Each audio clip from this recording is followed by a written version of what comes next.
लड्डू गोपाल जी के अलग अलग स्वरूप होते हैं जो लोग इसी जगह पर लेकर जाते हैं जहाँ कहीं वो घूमने जा रहे हैं। जो देखो जिसको देखो वह लड्डू गोपाल जी को साथ में लिए हुए जी एक फैशन सा बन गया, एक रिवाज बिल्कुल सा बन गया। जहाँ हम जाए वहाँ पर भगवान नहीं जाते, जहाँ भगवान जाते हैं वहाँ हम जा सकते हैं। और गोपाल जी को ऐसे साथ में अपने पास में रख दिया बिल्कुल और जब चले तो उठ के चल पड़े। ठाकुर जी वहीं छूट गए। मन ने कहा ले आओ, मन ने कहा छोड़ दो तो छोड़ दिया। बिल्कुल। तो जब चाहे जब ले लिया, जब चाहे जब छोड़ दिया। राधा जी और कृष्ण जी की जो विवाह के चीज़ें आजकल वो लोगों सोशल मीडिया पे काफ़ी ज़्यादा कह रहे हैं उनकी शादी नहीं हुई थी। ब्रह्म वैवर्त पुराण के अंदर आया है, भांडीर वन में भगवान राधा कृष्ण का विवाह ब्रह्मा जी ने करवाया। नमस्कार, आत्मा चैनल देख रहे सभी दर्शकों का मैं प्रगति स्वागत करती हूँ। आज हम पहुंचे हैं महाराज जी के पास। श्री श्री 1008 जगत गुरु परमहंसाचार्य स्वामी दयानंद सरस्वती जी महाराज जी के साथ आज हम बात करेंगे कृष्ण जी के बारे में, जिनके बारे में बहुत सी कहानियां हैं और बहुत से रहस्य हैं और बहुत सी बातें ऐसी हैं जो आज भी लोगों तक नहीं पहुंची हैं, लोगों को उसके बारे में कुछ पता ही नहीं है। सबसे पहले हम महाराज जी का स्वागत करेंगे, इसके साथ ही उनसे बातचीत करेंगे। नमस्कार महाराज। नमस्कार जी। महाराज जी, सबसे पहले यहाँ पे हम बात करेंगे लड्डू गोपाल जी की। लड्डू गोपाल जी के अलग अलग स्वरूप होते हैं जो लोग अपने साथ लेकर जाते हैं। कई लोग उनको गाड़ियों में लेकर जाते हैं, कई लोग किसी शादी में लेकर जाते हैं, कई लोग किसी जगह पर लेकर जाते हैं जहाँ कहीं वो घूमने जा रहे हैं। पर कई लोग कह रहे हैं कि ये ऐसे लेके जाना लड्डू गोपाल जी को कहीं ना कहीं गलत है। उनको उनके क्या कहते हैं नकारात्मकता की ये कह लीजिए ऊर्जा है कि आप उनको हर जगह साथ में लेके जा रहे हैं। आपके हिसाब से क्या चीज़ है? पहले तो मैं आपके इस चैनल आत्मा चैनल को बहुत बहुत धन्यवाद, हार्दिक शुभकामनाएं देता हूं। जी। और दूसरी बात, ये जो आपने प्रश्न किया है कि भगवान के लड्डू गोपाल जी के स्वरूप को सब जगह पर ले जाना चाहिए या नहीं ले जाना चाहिए, जी तो ऐसा है कि ये कुछ समय से हम भी देख रहे हैं जी और प्रचलित होता जा रहा है कि जो देखो जिसको देखो वह लड्डू गोपाल जी को साथ में लिए हुए एक फैशन सा बन गया, एक रिवाज सा बन गया। वह जबकि शास्त्रीय परंपरा से वह ठीक नहीं है। बिल्कुल। भगवान का जो श्री विग्रह है जी उनका हम जो जिनका हम पूजन करते हैं, जो नित्य हमारी पूजा में है, जी तो उनको ऐसे सर्वत्र लेकर के जाना ठीक नहीं है, क्योंकि उसमें कहीं शुचिता असुचिता देखी जाती है, बिल्कुल। कहीं पवित्र है कहीं नहीं पवित्र है। मैंने एक जगह एक माता जी हमारे पास में आए, वो बोले कि हम कि हमारे साथ में कोई थी, वो वृंदावन में ठाकुर जी को लेकर के गए और वहाँ पर एक किसी दुकान पर वो चाट वगैरह वो जो खाने लगे, टिक्की वगैरह खाने लगे और गोपाल जी को ऐसे साथ में अपने पास में रख दिया और जब चले तो उठ के चल पड़े। ठाकुर जी वहीं छूट गए। मुझे उन्होंने सुनाया तो मेरे को बड़ा आश्चर्य हुआ कि हम भगवान ही को वहाँ छोड़ आए। ये एक तरीका ही नहीं है। आप भगवान को अपने निज मंदिर में जहाँ आप ठाकुर जी का अपने सेवा रखिए, वहाँ पर विराजमान करिए। और यदि कहीं जाना है, जब आपको वहाँ पर कुछ दिन अधिक रहना है तो उस व्यवस्था से ले जाइए और वहाँ विराजमान कीजिए, न कि हर जगह पर जा कर के उसको साथ में लेकर के जाना ठीक नहीं है, क्योंकि हर चीज़ की व्यवस्थाएं उनकी देखनी पड़ती। कभी कभी हम लोग खा भी रहे हैं उसी हाथ से और झूठे हाथ से उसी से हम ठाकुर जी को भी उठा रहे हैं, तो यह ठीक नहीं है। और कहीं पर हमने कहीं रख दिया कहीं, तो या तो उनकी वैसी आप पालकी की व्यवस्थाएं होवें तब जा कर के वह आवश्यकता जहाँ है किस लिए लेके जा रहे हैं, एक कोई कारण हो तो फिर अलग बात है। जहाँ हम जाएं वहाँ पर भगवान नहीं जाते, जहाँ भगवान जाते हैं वहाँ हम जा सकते हैं। जहाँ भगवान की व्यवस्थाएं हैं वहाँ पर अपनी व्यवस्थाएं होनी चाहिए। दूसरी बात क्या है कि मैं एक बहुत अच्छा तरीका बताता हूँ भक्तों के लिए। भगवान जो श्री कृष्ण के भक्त हैं उनके लिए एक बहुत अच्छा तरीका ये है कि वह अपने मन में सदा सर्वदा परमात्मा को अपने संग समझे। यह समझे कि भगवान मेरे साथ है। जब आप घर से निकलो भगवान से प्रार्थना करो, हे प्रभु एक रूप में आप यहाँ विराजिए, एक रूप में आप मेरे साथ में चलिए। तो भगवान को हमेशा अपने अंग संग समझना चाहिए। श्री विग्रह को हमेशा साथ में रखना चाहिए, ऐसा नहीं, भगवान को हमेशा अपने संग में अपने साथ समझना चाहिए। और विचार जहाँ पर आप बैठ रहे हैं आप स्मृति कीजिए, भगवान को याद कीजिए, प्रभु अब आप यहाँ विराजिए। कहना नहीं है, वह भी दिखावे का कार्य नहीं है, वह भी केवल आपके अंदर की ऐसी भावना करना है, प्रभु आप यहाँ विराजिए। जब आप चलें तो प्रभु अब आप पधारिए। हाँ, अब अगर आप भोजन कर रहे हैं तो भगवान आप प्रसाद पहले भोग आप लगाइए, है ना। जल भी पी रहे हैं तो पहले आप जल पीवें। तो ये अपनी स्मृति में सदा परमात्मा है, यस्य स्मरण मात्रेण, उनका स्मरण करके हम लोग जो कार्य करते हैं वह भगवान उसको स्वीकार करते हैं, उसी भाव को स्वीकार करते हैं। ये विग्रह लेकर के जाएंगे ऐसा ही नहीं है, आप सदा सर्वदा अपने साथ समझिए। भगवान गीता जी में कहा था, ये यथा माम प्रपद्यन्ते ताम तथैव भजाम्यहम्, जो मुझे जिस भाव से बसता है मैं भी उसको बसता हूँ उसी भाव से। तो आप उसको अपने भगवान से कोई संबंध बनाया है तो उसको अपने मन के अपने भाव देश में स्थापित कीजिए। अपने भाव देश में जो भगवान है उनको अपने सदा अंग संग समझ सकते हैं। महाराज जी, इसके साथ ही जिस तरीके से आपने बोला कि कृष्ण जी को या उनके बाल स्वरूप को जिस तरीके से लोग झूठे हाथों से ही उठा लेते हैं और वही उनके हाथ खाने के टाइम पे वो यूज़ करते हैं, बट बात की जाए तो आजकल महाराज जी की भी ट्रेंड इन्होंने बना लिया है कि कुछ भी बाल गोपाल को खिला देते हैं, ये कहकर कि आज हम जो खा रहे हैं वही हमारे भगवान भी खाएंगे, बेशक वो पिज़्ज़ा हो या चाउमीन हो या कुछ भी हो। ये जो आजकल चाइनीज़ फूड चला है वो भी आजकल जो बाल स्वरूप हमारे कृष्ण जी हैं उनको खिला दिया जाता है। तो आपके हिसाब से ये चीजें जो लोग कर रहे हैं वो कितनी सही है? ये ऐसा बिल्कुल नहीं है, ये शास्त्रीय परंपरा ही नहीं है, और ये केवल मनमुखी ये चीज़ें हैं। ये कोई मतलब किसी महापुरुषों के द्वारा आश्रित व्यवहार नहीं है। देखो आप, भगवान हम जो खाते हैं वो भगवान के भोग लगाएं ऐसा नहीं है, बिल्कुल। जो भगवान के भोग लगते हैं वही हम खाएं, ये है। ये अगर हम जो खाते हैं वो भगवान को लगाएं तो इसमें भक्ति का जो सूत्र है तत्सुख सुखित्वम, भगवान को हमें सुखी करना है। प्रियालाल जी किस प्रकार से हमारे सुखी होवें वो कार्य हमें करना है, ये नहीं कि जिसमें हम सुखी होवें वो भगवान से कराएं। बिल्कुल। हमारे मन में इच्छा आ जाए कि हम नूडल खाएं, पिज़्ज़ा खाएं तो वो हम भगवान को भोग लगा दें, ऐसा थोड़ी हो सकता है। भगवान के जो भोग लगता है, भगवान के जिस जिस प्रकार की चर्याएँ होती है उसमें हम भाग लें। हमारी चर्याओं में भगवान को नहीं इन्वॉल्व करना, उनके द्वारा, है ना, उनके भगवान को जिस प्रकार से विधि विधान से जैसी शुचिता से रहते हैं वैसा हम रहेंगे। अब जैसे भगवान को लहसुन प्याज का भोग नहीं लगाया जाता है, भगवान को इस प्रकार से तामसिक आहार का भोग नहीं लगाया जाता है, तो वो चीज़ें अगर नहीं लगाया जाता तो हम भी नहीं खाएंगे, हमारे भी उस चीज़ का निषेध रहेगा। पर ये नहीं कि उनका हम लगा लें। एक बार हमारे श्री पूज्य मुरारी बापू जी कथा करते हैं राम कथा, तो वो बता रहे थे कि बोले एक बार हमने कुछ विदेश में कथा किया और वहाँ पर कुछ लड़के आ गए और बोलने लगे कि बापू आपने तो बड़ा अच्छा कर दिया हमारे लिए कि हम जो है कोई भी चीज़ आपने कहा कथा में कि कोई भी चीज़ आप जो खाते हैं पीते हैं पहले भगवान को भोग लगा लीजिए, फिर आप पा लीजिए, इसमें कोई दोष नहीं होगा। तो वो लड़के आ गए, बोलने लगे कि आपने बड़ा अच्छा किया बापू, अब हमारे को जो है पीने से कोई मना नहीं कर सकता, हम तो बोतल खोल करके तुलसी दल डाल करके भोग लगा करके पी लेते हैं, तो ये कोई चीज़ अच्छी थोड़ी मानी जाएगी। बापू ने कहा आपने हमारे कहने का अर्थ का भी अनर्थ कर दिया।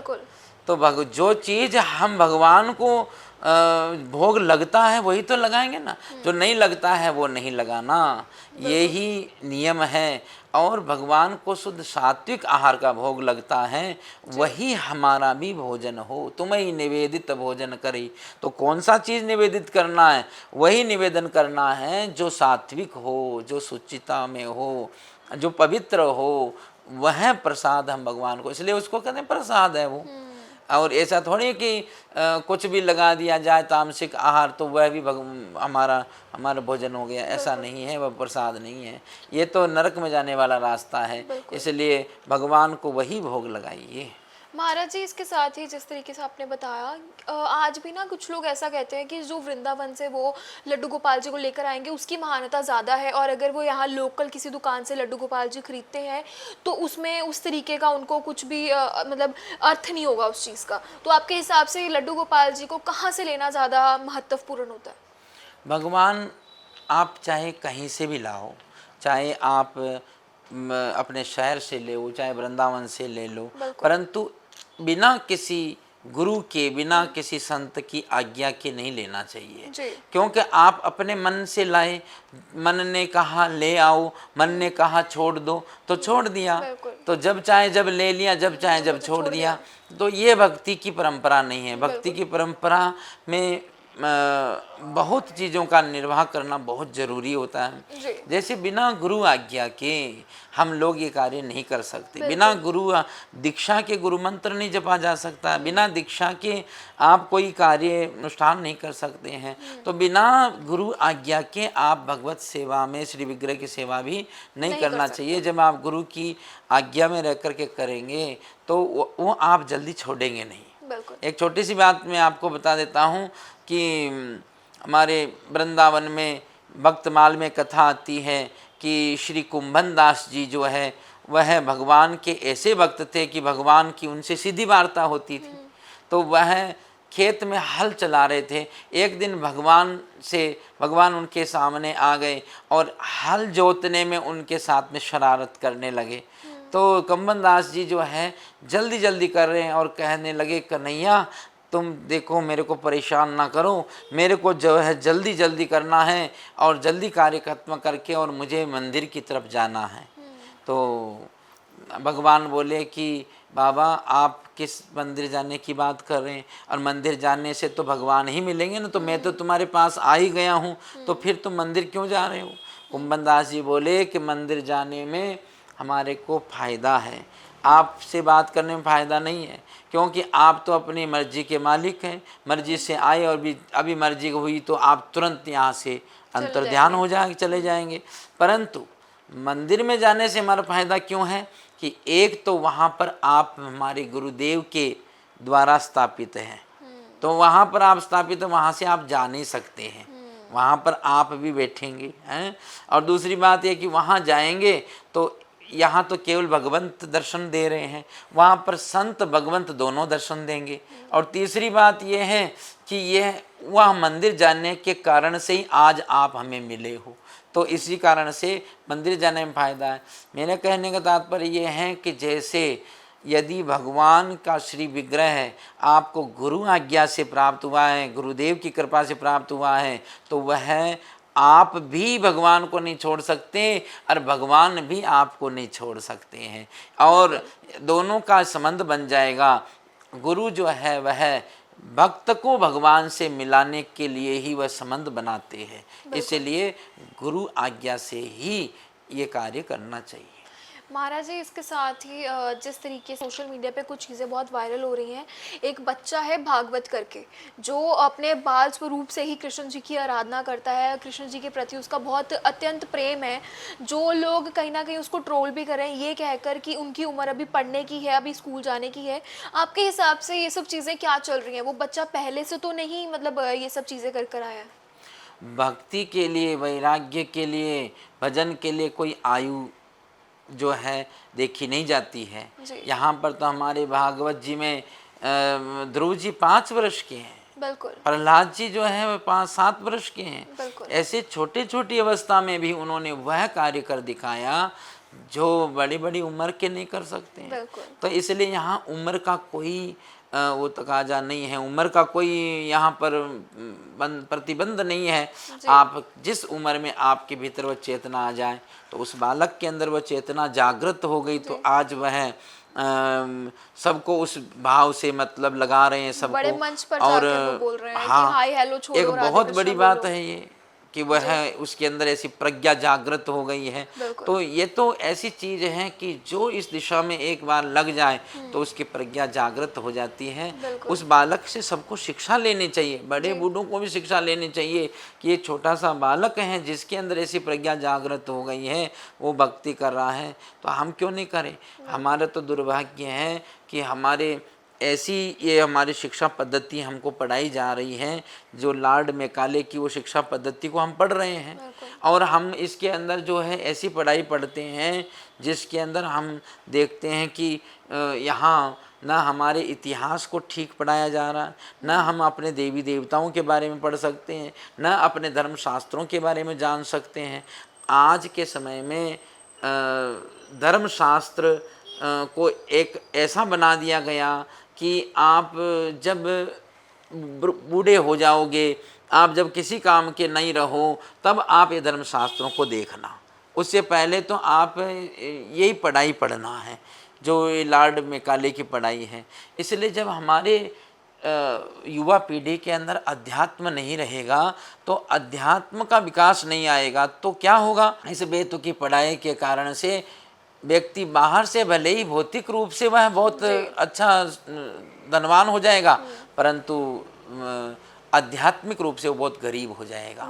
तो अध्यात्म, हमारे भारत की भूमि आध्यात्मिक भूमि है, ये योग भूमि है, धर्म भूमि है। धर्म क्षेत्र कुरुक्षेत्र समवेतायुत्सव, तो ये तो धर्म भूमि है। तो इस धर्म भूमि में अध्यात्म होना ही चाहिए। और मेरी तो ये सरकार से भी आग्रह है कि हमारे जो पाठ्यक्रम है विद्यालयों का, उसमें अध्यात्म को भी जोड़ा जाए। या विद्या सा विमुक्त है, विद्या वही है जो हमारे को मुक्त कर दे। विद्या तो साची वही जो हरि को दिए जनाए, जो भगवान को मिला दे, भगवान को बता दे, वही विद्या है। नहीं तो ऐसी विद्या किस काम की कि विद्या पढ़ कर तो फिरे औरन को अपमान। जो विद्या पढ़ कर के दूसरों का अपमान करता फिरे, वह विद्या विद्या नहीं है। इसीलिए ऐसी विद्या को, उस बालक को भी धन्य है और उसकी प्रेरणा हमको लेनी चाहिए। बिल्कुल महाराज जी, इसके साथ ही कुछ चीज़ें और भी बहुत ज़्यादा इस टाइम पे विवादों में चल रही है। वहाँ तिरुपति बालाजी में क्या कहते हैं, एक फ़िश ऑयल प्राप्त किया गया। बहुत सी ऐसी चीज़ें वहाँ पे उत्पन्न में ये सब मिली जहाँ पे काफ़ी ज़्यादा कंडीशन ख़राब है। लोग कह रहे हैं कि हमारे धार्मिक भावनाओं को ठेस पहुँचे, क्योंकि उसमें जो वो प्रसाद है, प्रसाद में मिलावट की जा रही है। तो आपके हिसाब से आप क्या कहना चाहेंगे उस चीज़ के ऊपर? यह एक असावधानी नहीं है, ये हम ऐसा नहीं मान सकते हैं कि ये असावधानी से हो गया होगा। नहीं नहीं, इसके पीछे एक बहुत बड़े षड्यंत्र होते हैं। इन लोगों के अंदर कहीं कहीं राजनीतिक रूप से इनके जो है इन पे दबाव होते हैं। और ये तो हिंदू जागृत नहीं हो रहा है, और हिंदुओं को बार बार उनको अपमानित किया जा रहा है, और उनको बार बार इस तरह से उनके सामने ऐसे कार्य आ रहे हैं, और फिर भी हिंदू जागृत नहीं होता है। ऐसी स्थिति देखकर, अरे तुम्हारे सबसे बड़ा स्थान है, इतने बड़े भगवान को वहाँ भोग लग रहा है, उसी के द्वारा जो है लड्डुओं का भोग अयोध्या जी में गया, जहाँ पर राम जन्मभूमि में राम जी के यहाँ पर भोग लगा, सब संतों को सबको खिलाया गया। उस समय में अंग्रेज़ों के खिलाफ जब सबसे पहले आंदोलन हुआ 1857 के अंदर, इसी बात ही से तो हुआ है। वहाँ पर दिए जाने वाले जो बम थे, उनके अंदर गाय की चर्बी के कारतूस बने हुए थे, जिनको मुंह से खोल करके खोलना पड़ता था। तो उस समय में मंगल पांडे ने उसको आरंभ में उस क्रांति को छेड़ा गया था कि ऐसे चर्बी के द्वारा बने हुए कारतूस को हम नहीं खोलेंगे, और उसके लिए बहुत बड़ा आंदोलन हो गया। अब यहाँ तो आपको चर्बी खिला दी गई, तो आपके भीतर फिर भी जागृति नहीं आए, तो ये कैसी बात हुई है। तो इसको बहुत ही हिंदुओं को इस चीज़ के लिए विरोध करना चाहिए कि आपके भगवान को उसका भोग लगाया जा रहा है। अरे भगवान के भोग में कितनी शुचिता, कितनी सावधानी बरतनी चाहिए, तो वह सावधानी बरती क्यों नहीं बरती गई। इतना बड़ा वहाँ 500 करोड़ का वहाँ प्रोजेक्ट है, इतना उनको प्रति वर्ष का टर्न ओवर करते हैं उस मंदिर में, तो क्या वह गौशाला नहीं बना सकते? इतनी गौ माताओं को सेवा नहीं कर सकते? गौ माता के घी के द्वारा, शुद्ध घी के द्वारा आपका प्रसाद तैयार होता, तो वैसा क्यों नहीं किया गया। और कहाँ जा रहा है, यहाँ पर बड़े बड़े मंदिरों का पैसा जो है लेकर के उसको कहाँ भेजा जा रहा है, ये किसी से छुपा थोड़े ही है। तो इस चीज़ को बड़ा सावधानी के द्वारा देखा जाना चाहिए और पूरे हिंदू समाज को इस चीज़ का जो है निर्णय लेना चाहिए, ठोस कदम उठाना चाहिए। महाराज जी, इसके साथ ही आजकल आपने देखा होगा, अभी गणेश महोत्सव तो खत्म हो चुके हैं, बट कहीं ना कहीं अब जो उसका साइड इफेक्ट हमें देखने को ये मिल रहा है कि लोग 10 दिन तो पूरी पूजा करते हैं गणेश जी की, पर 10 दिन खत्म होने के बाद जब उनका विसर्जन का टाइम आता है तब उनको विसर्जित कर कर वो भूल जाते हैं कि उन्होंने जहाँ विसर्जित किया एक्चुअल में वहाँ पे जो उनकी मूर्ति है वो विसर्जित हुई है या नहीं। पर अब आप हमने जो रिसेंटली हमारी रिपोर्ट हमने निकाली उसमें हमें पता लगा कि जो मूर्तियाँ हैं, संगमरमर की भी मूर्ति वहाँ पे जो है जो विसर्जित की गई, बट कहीं ना कहीं जो मूर्ति के हाथ पैर टूटे हुए कहीं ना कहीं मिट्टी में पाए गए हैं। और आपके हिसाब से जो लोग विसर्जित करते हैं उनको ये सब चीज़ें ध्यान नहीं रखनी चाहिए कि वो जब विसर्जित कर रहे हैं तो ये सब चीज़ें हमारे खंडित ना हो? बिल्कुल रखना चाहिए। जहाँ पर देखो, यद्यपि हम इस बात को जानते हैं कि आवाहन भी मंत्रों की वेद मंत्रों से होता है, विसर्जन भी वेद मंत्रों के द्वारा होता है, परंतु फिर भी उसका आकार प्रकार तो भगवान की मूर्ति ही का है। वह श्री विग्रह है, वैसे ही पूजनीय वैसे ही माननीय होगा।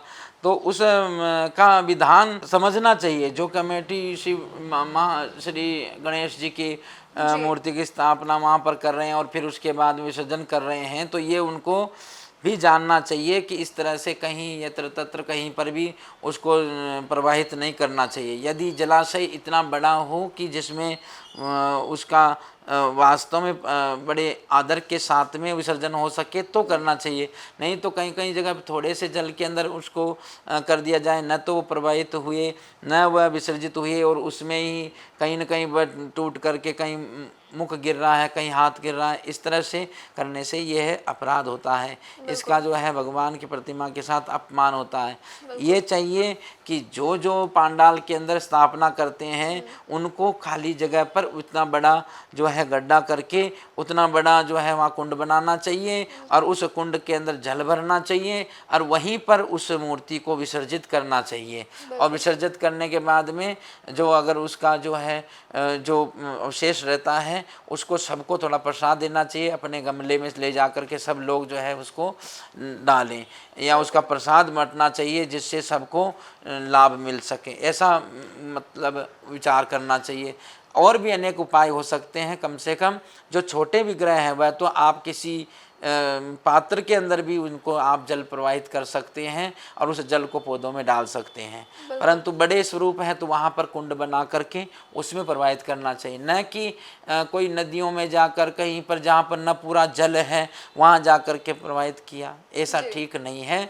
और उनको नदियों में न ले जाकर, नदियाँ भी दूषित होती है, कई प्रकार की बातें सामने आती हैं, वहीं कुंड बनाना चाहिए।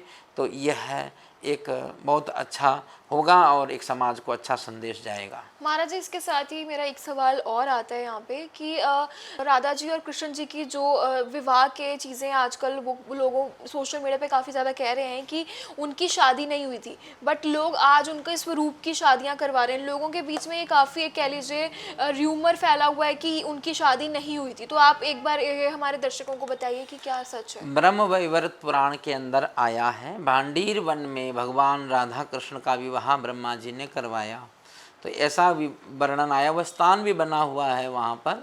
तो इसलिए इसमें कोई वो बात नहीं है कि उनका विवाह नहीं हुआ, विवाह हुआ है और वह स्थान भी आज इसका साक्षी बन रहा है, वह सामने है। कई लोग ऐसा भी कह देते हैं कि बीच में प्रश्न वृंदावन में ये काफ़ी उठा ये प्रश्न कि राधा जी का नाम नहीं आया है भागवत जी में, तो ऐसी बात नहीं है। श्री राधा जी जो है वह सुखदेव जी महाराज की गुरु है, तो गुरु का नाम नहीं लिया जाता प्रत्यक्ष रूप में। सुखदेव जी महाराज ने किसी का ही नाम नहीं लिया, किसी गोपी का, किंचित गोपी कह कर के वहाँ पर उनको संबोधन किया। राधा जी का नाम नहीं लेना चाहिए, गुरु का नाम नहीं लिया जाता है, इसीलिए वहाँ पर नहीं लिया गया।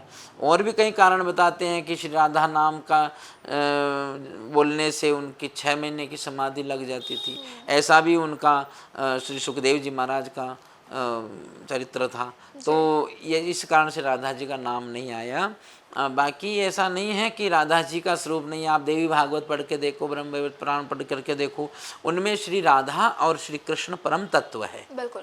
तो राधा जी जो है वह भगवान कृष्ण की मूल प्रकृति है। आरंभ में एक ही तत्व श्री कृष्ण तत्व से ही इस सृष्टि का निर्माण हुआ है। तो वह जिस शक्ति के आधार पर इस सृष्टि का निर्माण किया उसका नाम है राधा। बिल्कुल। तो कहीं कहीं वो कहते हैं, एक प्रमाण देते हैं कि ब्रह्म वैवर्त पुराण के अंदर ऐसा किसी अन्य पुराण में भी ऐसा आया है कि राधा जी का विवाह अन्य गोप के साथ में हुआ। तो यहाँ पर एक बात विचारणीय ये है कि ऐसा नहीं है कि राधा जी अन्य कई गोपियों के नाम भी हो सकते हैं। इसलिए ऐसा मन में तनिक भी आप संदेह नहीं करना चाहिए कि भगवान का कहीं अन्यत्र विवाह हुआ, कहीं नहीं हुआ।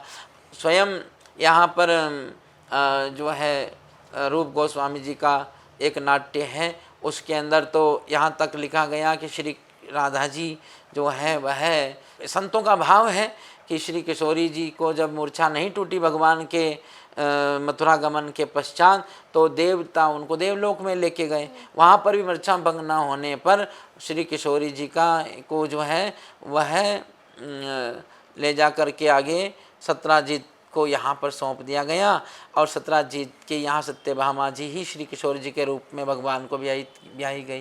तो इस तरह से संतों के भाव है, परंतु ऐसा मतलब भगवान श्री किशोरी जी राधा रानी भगवान से अभिन्न है। वह सदा सर्वदा भगवान ही की शक्ति बन कर के विराजमान है।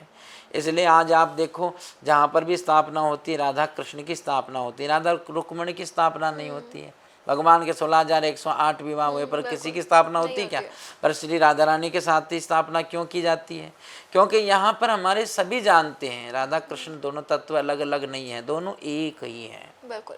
महाराज जी, इसके साथ ही हमारा आखिरी सवाल आपसे ये कि जैसे आपने सुना होगा कि आजकल अग्नि परीक्षा के बारे में बहुत बात की जाती है, क्योंकि अग्नि परीक्षा जो उस टाइम पे राम जी ने सीता माता के आगे रखा था, ये प्रश्न रखा था उन्होंने उनके आगे कि उनको अग्नि परीक्षा देनी पड़ेगी। बट कहीं ना कहीं वो तो भगवान थे, वो तो पहले से जानते थे कि ये सब चीज़ें होंगी, बट फिर भी उनको उस टाइम पे ये सब चीज़ें क्यों नहीं समझ आई?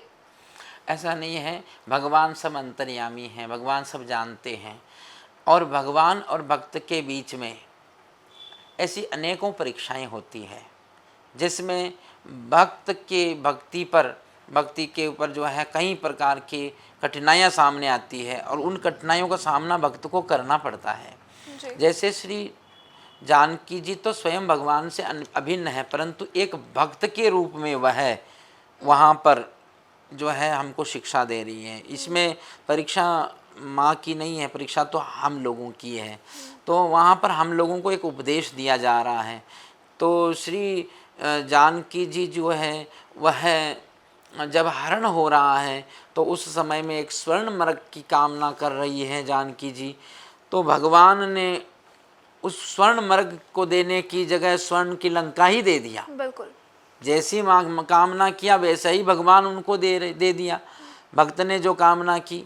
तो इस प्रकार से भगवान वहाँ पर जब कहा कि भाई आपने जो मांगा आपको वो मिला, परंतु जब जानकी जी वहाँ पर इतने समय रह कर के विरह में पीड़ित होकर के राम राम राम की रटना करती रही और वह समझ गई कि मुझे स्वर्ण मृग की कामना नहीं करनी चाहिए थी, भगवान ने मुझे स्वर्ण मृग की कामना करने पर स्वर्ण की लंका दे दिया, तो मुझे यह कामना नहीं करनी चाहिए, मुझे तो भगवान ही को मांगना चाहिए। तो भगवान को श्री जानकी जी ने जब उनको मांगा तो भगवान ने भी जो है उस समय असुरों का संहार करना, ये तो एक भगवान के लिए साधारण कर्म, पर भगवान एक मर्यादा में रह कर के जिस कार्य को करना था तो वह जा कर के लंका में चढ़ाई किया। और जो आप राम कथा में आप लोग सुनते हैं, रावण का संहार किया, कुंभकर्ण का संहार, अनेकों असुरों का संहार करने के बाद जब जानकी जी आई तो जानकी जी की यहाँ पर ये सारी अग्नि परीक्षाएं ही थी। अग्नि परीक्षा माने बड़े कठिन जो है परिस्थिति में हम भगवान को पाना, एक कठिन परिस्थिति में। अब जानकी जी के सामने ये लास्ट परीक्षा थी उस समय में। ये अग्नि परीक्षा हम कहते हैं आग में बिठाया, आग में नहीं बिठाया जानकी जी को। ये आग जैसा दुष्कर कार्य था जब जानकी जी को राम जी के सामने आना था तो ये कितनी बड़ी परीक्षा थी कि उस समय में लक्ष्मण जी से भी मिलना है, राम जी से भी मिलना है, और वह सारी स्थिति परिस्थिति जो सामने जो जिस समय में वहाँ से हरण हुआ था वह परिस्थितियाँ सामने आ गई। आप एकदम कैसे सामने आएंगे? तो यहाँ जानकी जी के सामने वो अग्नि परीक्षा थी। तो राम जी के सामने पहुँची जानकी जी, तो प्रभु आप मन में वो है कि मैंने स्वर्ण मृग की कामना की, आपने मुझे लंका दे दी, पर अब प्रभु मेरे सामने अब कोई इच्छा नहीं है। तो वह लेकर के सामने अब जानकी जी आई, और लक्ष्मण जी को भी मानो जी जानकी जी देख करके ये कहना चाहती कि लक्ष्मण जी, मैंने आप पर व्यर्थ में संदेह किया, उस समय में मैं आपकी बात उसमें मान ली थी तो ऐसा नहीं होता। तो यह जो उपदेश है ये हम लोगों के लिए है, पर भगवान तो एक लीला कर रहे हैं, एक रंगमंच पे जैसे भगवान की लीला चल रही है, वो लीला का जो उद्देश्य होता है वो जीवों को उपदेश करने के लिए होता है, वह हम लोगों के लिए उपदेश है। यहाँ पर जो लोग कई कई प्रकार के प्रश्न खड़े कर देते हैं कि यहाँ पर कहीं स्त्री की परीक्षा ली जा रही है, यहाँ पर अग्नि परीक्षा ली जा रही है, ऐसा कहीं पर भी कोई मंतव्य नहीं। इसके अर्थ यही है कि भक्त के जीवन में हर एक कदम कदम पे अग्नि परीक्षा है। बिल्कुल। महाराज जी, जिस तरीके से आपने ये जो कुछ चीज़ें हैं जो लोगों की तरफ से बहुत एक कह लीजिए एक क्यूरियोसिटी की तरह ये जागरूक होती है कि हमें ये चीज़ें पता होनी चाहिए, बट कहीं ना कहीं जो हमारा धर्म है, हमारी जो आजकल बिजी लाइफ चल रही है उसके कारण कई लोगों को इस चीज़ के बारे में पता ही नहीं होता। बट जिस तरीके से आपने उनको स्पष्ट किया और जिस तरीके से आपने ये चीज़ें बताई कि लड्डू गोपाल जी के रखने के भी अलग अलग नियम होते हैं, और इसी के साथ आपने बहुत सी ऐसी चीज़ें हमारे दर्शकों को क्लैरिटी दी कि जो हमारा धर्म है वो बहुत है, बहुत ही रंगीन है, बहुत चीज़ें हैं इसमें। अगर आप ढूंढने बैठेंगे तो आपको कहीं ना कहीं एक ऐसी चीज़ मिल जाएगी जो आपको रहस्यमय ये चीज़ों से या रहस्यमय चकित कर देगी, जिससे आप भी अभी अवेयर नहीं होंगे। और हो सकता है कि हमारे धर्म में, हमारे सनातन धर्म में इतनी चीज़ें हैं, इतनी ज़्यादा चीज़ें हैं, इतने भगवान हमारे इतने ज़्यादा आप कह लीजिए इतने खूबसूरत हैं, उनकी कहानियाँ, उनके जीवन, उनके हर एक पद पर जो भी कहानियाँ हैं वो बहुत ही क्या कह लीजिए एक कि पुस्तक की तरह, जितना आप पुस्तक के पन्ने खोलते रहेंगे उतनी ही आप गहराइयों में जाते रहेंगे। महाराज जी, सबसे पहले मैं आपका बहुत बहुत धन्यवाद करना चाहूँगी कि आपने अपना बहुमूल्य समय हमें दिया और हमसे बातचीत की, क्योंकि ये जो आजकल सिर्फ बातचीत है महाराज जी, ये बहुत ज़रूरी हो गई है, क्योंकि आजकल जो दर्शक है हमारे, उन लोगों को आज कलयुग के टाइम में कुछ पता ही नहीं है हमारे धर्म से रिलेटेड। उनको लगता है कि ये एक कह लीजिए हिंदू धर्म है जो आगे बस हमें लेकर जाना है, उन्हें पीछे की जो चीज़ें हो चुकी हैं, जो गहराइयाँ हैं, उनके बारे में कोई भी कह लीजिए पता ही नहीं है उनको। तो महाराज जी, हम आशा करते हैं कि ऐसे हम आपसे मिलते रहेंगे, ऐसे ही हम आपसे और भी जो ऐसी हमारे धर्म से रिलेटेड चीज़ें हैं जानते रहेंगे, और आप हमारे दर्शकों को भी हम समझाते रहेंगे कि क्या हमें, किस तरीके से हमें ज़िंदगी जीनी चाहिए, किस ढंग से हमें भगवान की पूजा करनी चाहिए, किस तरीके से उनकी अर्चना करनी चाहिए। इसके साथ ही मैं अपने दर्शकों को ये भी कहना चाहूँगी कि अगर आपके भी मन में किसी भी रिलेटेड आपका सवाल आता, धर्म से रिलेटेड कोई भी सवाल आता, तो आप हमारे कमेंट बॉक्स में हमें कमेंट कर सकते हैं। सो अगली बार हम जो भी जिसका भी कमेंट हमारे पास आएगा, हम उस प्रश्न को जरूर महाराज जी से पूछेंगे और महाराज जी उसका उत्तर भी देंगे। सो हमें देख रहे सभी दर्शकों का मैं प्रगति यहाँ पर करती हूँ धन्यवाद, और आपसे फिर मुलाकात होगी, तब तक के लिए धन्यवाद।